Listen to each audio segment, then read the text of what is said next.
2024 के चुनाव को लेकर बिहार ही नहीं पूरे देश में राजनीतिक दलों की सियासी तैयारी शुरू हो गई है। नेताओं की यात्राओं का दौर शुरू हो चुका है, लेकिन 2024 लोकसभा चुनाव को लेकर सबसे अधिक बिहार में हलचल मची हुई है।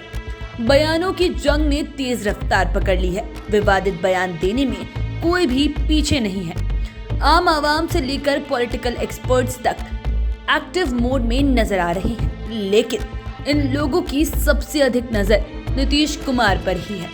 पॉलिटिकल एक्सपर्ट्स की माने तो नीतीश कुमार को लेकर भले ही बीजेपी कुछ भी बोले, लेकिन सबसे भयभीत वही है, क्योंकि साल 2015 के विधानसभा चुनाव में वो इसका हश्र देख चुके हैं।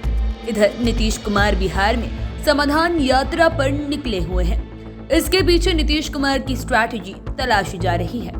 ऐसे में आज हम आपको समाधान यात्रा के बहाने नीतीश कुमार के 5 प्रमुख स्ट्रैटेजी के बारे में बताएंगे। सबसे पहले 5वें नंबर की बात करते हैं। दरअसल बिहार के मुख्यमंत्री नीतीश कुमार साल 2023 के पहले सप्ताह से समाधान यात्रा पर निकले हुए हैं। इसकी शुरुआत 5 जनवरी को महात्मा गांधी की कर्मभूमि पश्चिम चंपारण से हुई। बीजेपी इसे जहां व्यवधान यात्रा कह रही है, वहीं पॉलिटिकल एक्सपर्ट्स इसे अपने चश्मे से देख रहे हैं। उनका मानना है कि इस यात्रा के पीछे पहली स्ट्रैटेजी के रूप में उन्हें जनता के मूड को भांपना है। साथ ही बिहार कितना बदला है और इसका पता उनके कामकाज की मॉनिटरिंग से चलेगा।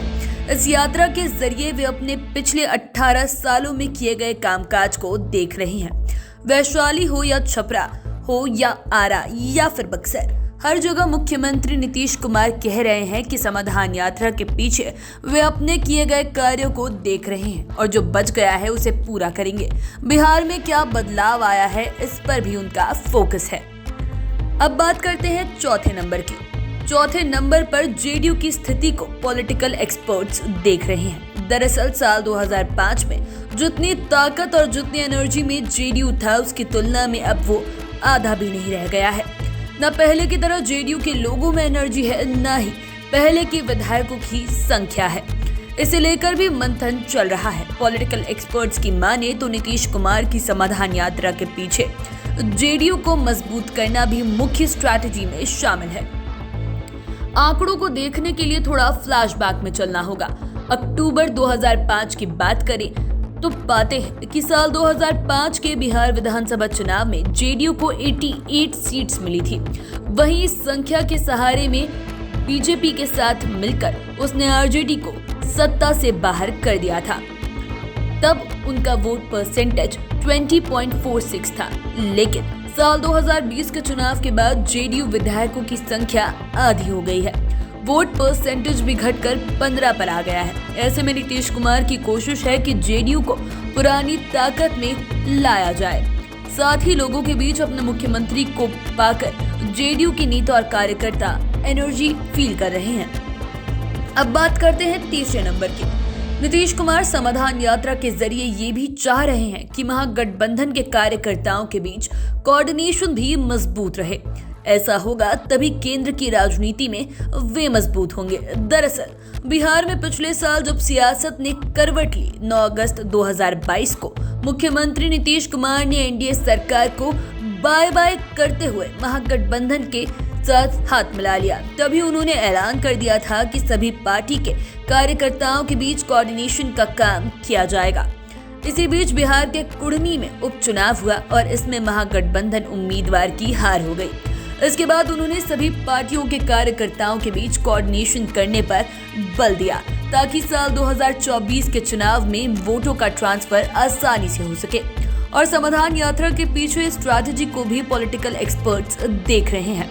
जिस तरह हाजीपुर, आरा और भोजपुर में समाधान यात्रा के दौरान नीतीश कुमार के कार्यक्रम में तेजस्वी यादव शामिल हुए, इससे भी साफ संकेत है कि वे अपनी स्ट्रैटेजी में सफल हैं। अब बात करते हैं दूसरे नंबर की। पॉलिटिकल एक्सपर्ट्स की माने तो समाधान यात्रा के बहाने नीतीश कुमार अपनी ताकत केवल बिहार में ही नहीं तलाश रहे, बल्कि इसके जरिए उनकी नजर नेशनल पॉलिटिक्स पर भी है। इसीलिए वे बिहार के साथ ही देश की भी बीजेपी विरोधी पार्टियों को एकजुट करने में लगे हुए हैं। समाधान यात्रा शुरू करने से पहले उन्होंने पटना में मीडिया से बात करते हुए देश की यात्रा से इनकार नहीं किया था। मीडिया के सवाल पर कि आप देश की यात्रा पर निकलेंगे पूछे जाने पर नीतीश कुमार ने कहा था कि फिलहाल अभी समाधान यात्रा सामने है। बता दें कि बिहार में महागठबंधन की सरकार बनने के बाद वे तुरंत ही दिल्ली के यात्रा पर भी निकल गए थे तथा विभिन्न दलों के नेताओं से उन्होंने मुलाकात भी की थी। इसी क्रम में वे शरद पवार, ओम प्रकाश चौटाला, अरविंद केजरीवाल, HD कुमारस्वामी, सीताराम येचुरी और के चंद्रशेखर राव से मिले थे।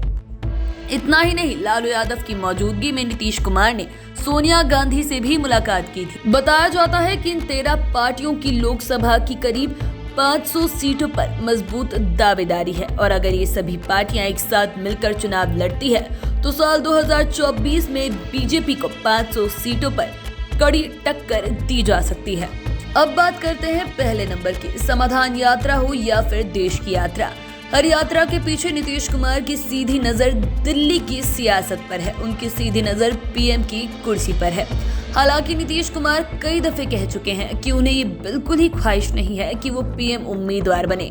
हालांकि जेडीयू ही नहीं बल्कि आरजेडी भी नीतीश कुमार को पीएम उम्मीदवार मान चुकी है और दिल्ली फतह को लेकर मंथन पर मंथन चल रहा है। पॉलिटिकल एक्सपर्ट्स की अगर माने तो समाधान यात्रा के जरिए पहले बिहार के ग्रामीण क्षेत्रों का मूड भांपा जाएगा, इसके बाद देश के ग्रामीण इलाकों के मूड को परखा जाएगा।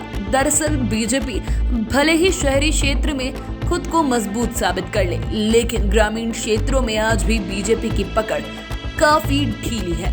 हालांकि कांग्रेस की कमजोरी की वजह से अब बीजेपी गांव में भी पहुंचने लगी है। आंकड़े बताते हैं कि जिन 500 सीटों पर कड़ी टक्कर देने की तैयारी नीतीश कुमार कर रहे हैं उनमें लोकसभा की 353 सीटें यानी कि 353 सीट्स ग्रामीण इलाके की है। साल 2009 के लोकसभा चुनाव में इन सीट्स में बीजेपी को सिर्फ 77 सीट्स हासिल हुई थी।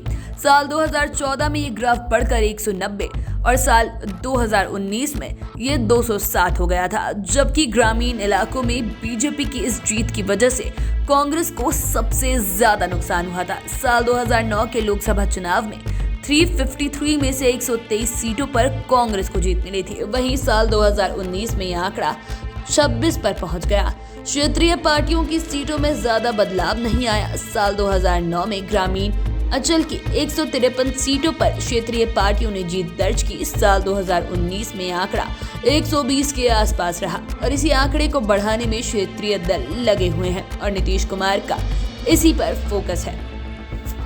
आप चैनल के साथ बने रहें। अगर इस वीडियो को फेसबुक पर देख रहे हैं तो पेज को लाइक करें, यूट्यूब पर देख रहे हैं तो चैनल को सब्सक्राइब करें। धन्यवाद।